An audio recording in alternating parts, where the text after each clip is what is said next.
we see a breadth of different industries, different businesses. We see various different kinds of new solutions because of the kind of perspective that we get to have as consulting partners and working with a wide range of companies. And I think that's one of the greatest privileges and responsibilities of being a consultant.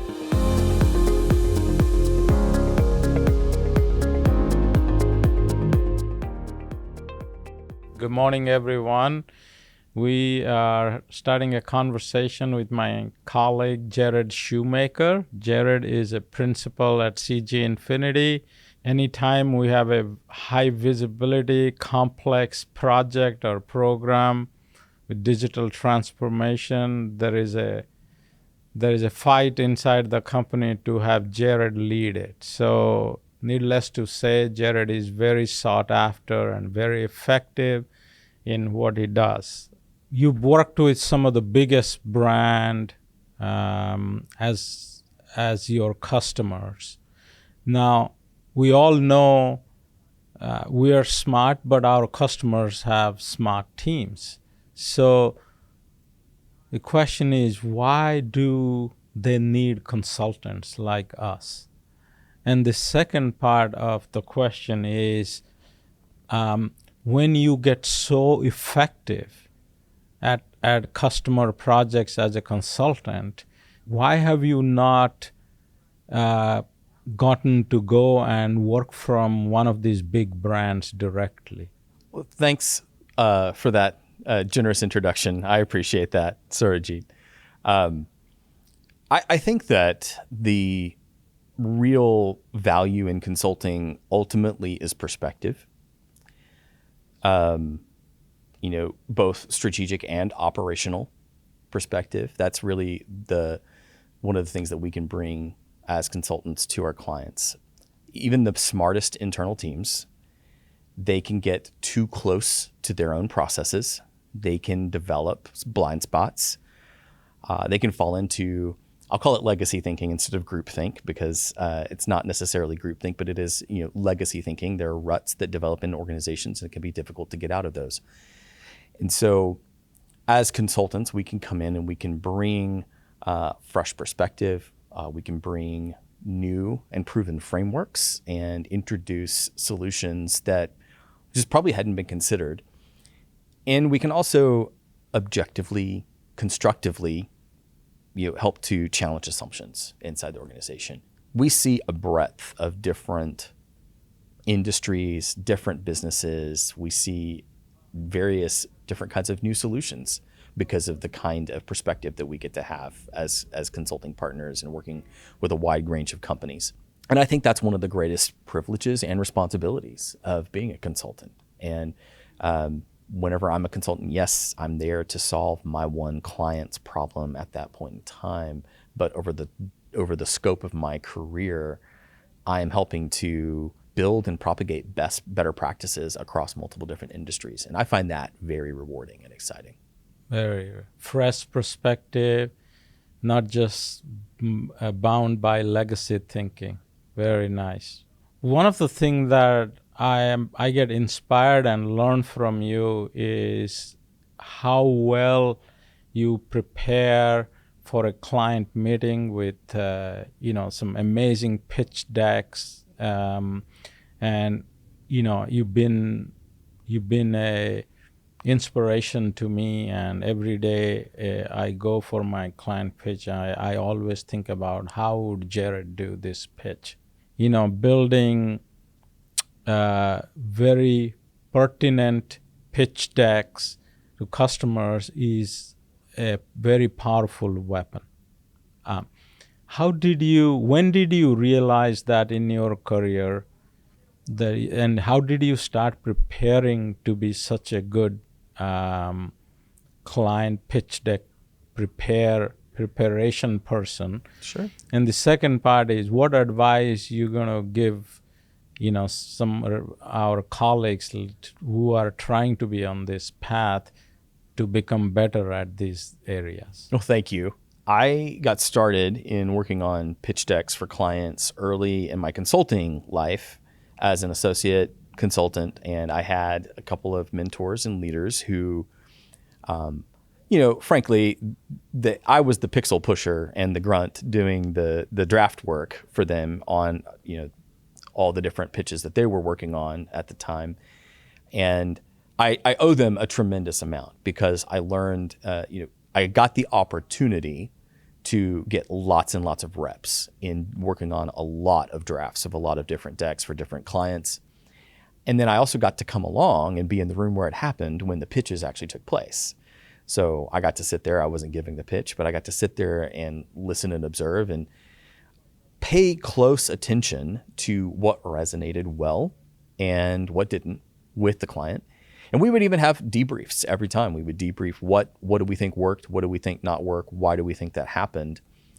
And so through those mentors, I learned, they taught me not just the fundamentals of great presentations like structure and clarity and visual storytelling. All those are very important. But they also taught me to focus on the psychological aspects of how people react to things and, knowing your audience, trying to understand your audience really well, building confidence in you as you go through the presentation, and connecting your material to the most tangible business problems that they have. And that's been the fundamentals of my approach since then. So for our colleagues who are wanting to develop this skill, my advice is to focus on three things. And one is knowing your audience as deeply as possible. And that is, who is going to be there? What is their background? What are their roles and responsibilities in their organization? Are they new? Have they been there a long time? What are the macro issues for the business that they're probably getting questions about from their leaders? So what's keeping them, like forming a persona to understand what's probably keeping them up at night, those kinds of things. Second is then leading with insight and not just information. Like you said, our clients, a pitch deck is there to show that we can connect all of the vast experience and information that we know and experiences we've had, but apply that directly and provide insight to their business problem and how we're going to help them solve that. So they don't necessarily want generic boilerplate information that can look really nice and there can be tons of detail and it can make you sound really smart objectively. But in the specific situation with the client, the insight is what matters, not all of the information. And then third is just practice relentless editing. And one of my favorite, but also least favorite things in the world is to show a draft deck to Pratik and let him tear it apart. Like, why did you use this font here, but this font here? Why is it organized this way? No, the information should follow this order. He is fantastic at providing that kind of feedback and helping me refine and edit to the point that it is. So those are the three things that I think you really focus on. Whenever you do that, you are building a deck and a presentation that builds your reputation with the client and solidifies that relationship. We all know consulting projects are complex, highly demanding, mostly misaligned stakeholders.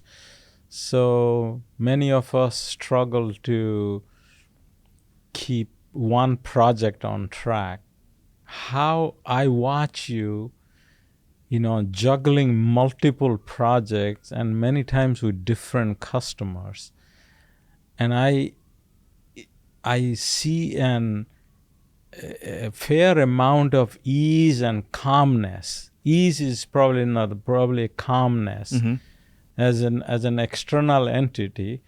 Like, how do you do it and how do you not pull your hairs out? Well, what's the old saying? It's like a duck, right? Duck on the water. Everything's smooth and calm above the water line and then paddling like crazy below the water line, right? Working with multiple clients and multiple projects is really about discipline, delegation, team development, and constant communication. And I've learned through trial and error and through the hard way, that delegation is definitely more than just task distribution, right? And,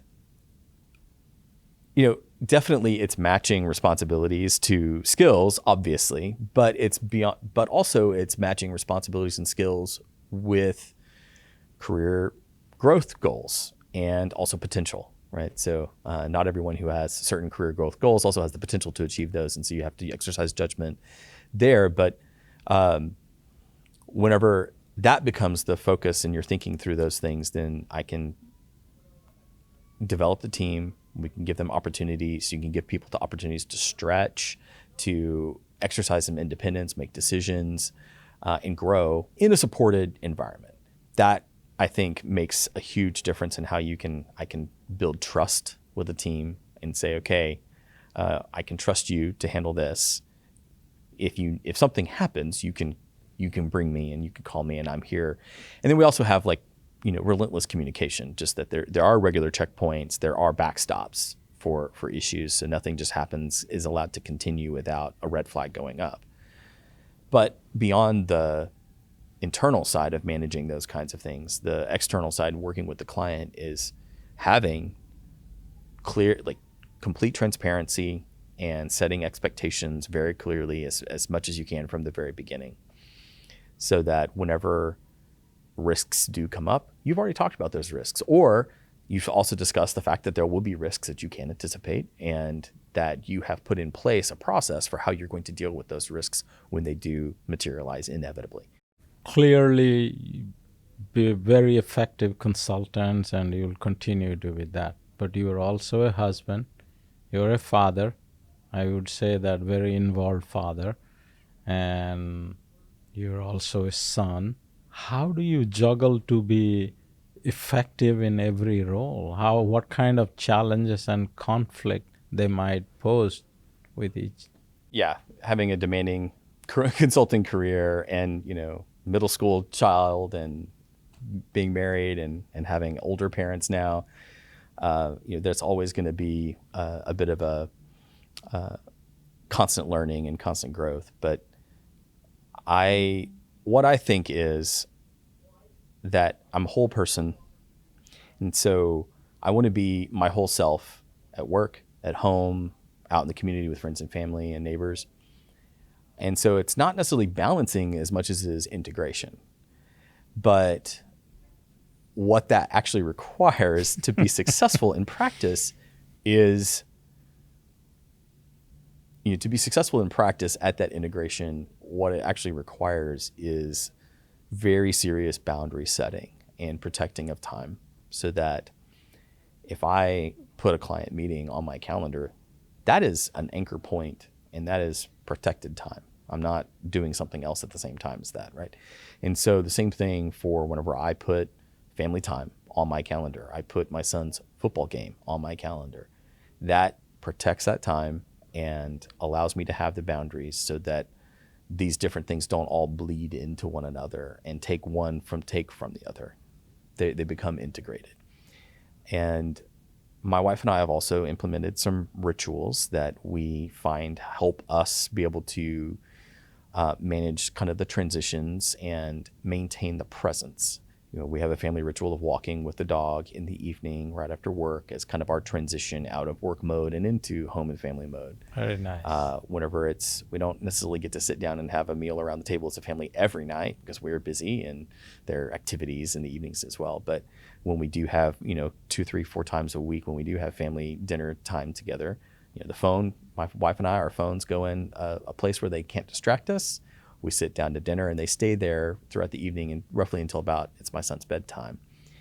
And things like that really help us make sure that we're present and that we're managing the transitions well and maintaining those boundaries as best we can. Fantastic. Not balancing, but integration. Very well said. Well, we're at the end, my friend.